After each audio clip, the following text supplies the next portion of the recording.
दोस्तों, आज अफगानिस्तान में जो कुछ घट रहा है, उसे अगर सिर्फ विरोध प्रदर्शन कह दिया जाए तो यह उस सच्चाई के साथ अन्याय होगा जो जमीन के नीचे उबल रही है।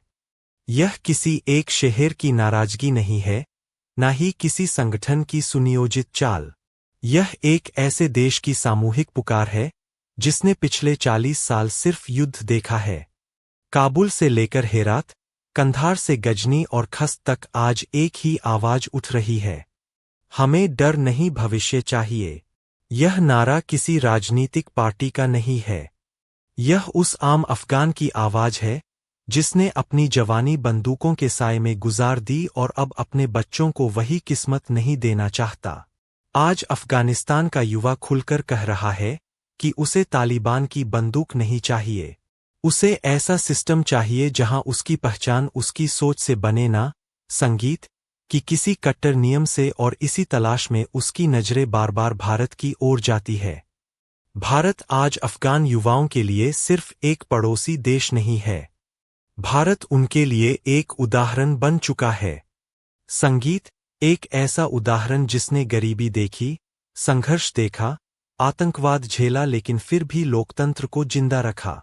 काबुल यूनिवर्सिटी के छात्र कैमरे के सामने खड़े होकर कहते हैं कि भारत उनके लिए एक सिस्टम है।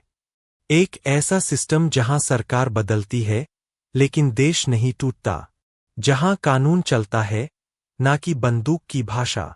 अफगानिस्तान की महिलाएं इस बदलाव की सबसे मजबूत आवाज बनकर उभरी है। वे सड़कों पर उतरकर सिर्फ अपने हक की बात नहीं कर रही बल्कि पूरे समाज का भविष्य तय करने की कोशिश कर रही है।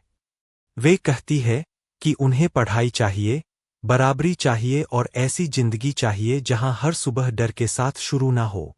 दशकों तक चुप कराई गई यह महिलाएं अब साफ कह रही है कि उन्हें अंधकार नहीं, रोशनी चाहिए।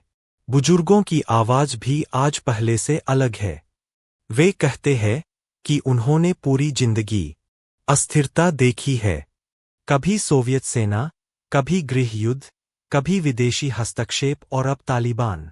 वे कहते हैं कि अब उनके पास खोने को कुछ नहीं बचा, लेकिन वे अपने बच्चों को वही दर्द सौंप कर मरना नहीं चाहते, चाहे इसके लिए उन्हें कोई भी बड़ा फैसला क्यों ना लेना पड़े। खेरात में निकलते महिला जुलूसों में भारत के लोकतंत्र के नारे लगना सिर्फ भावनात्मक बात नहीं है। यह उस सिस्टम की मांग है जिसमें व्यक्ति सुरक्षित महसूस करता है। कन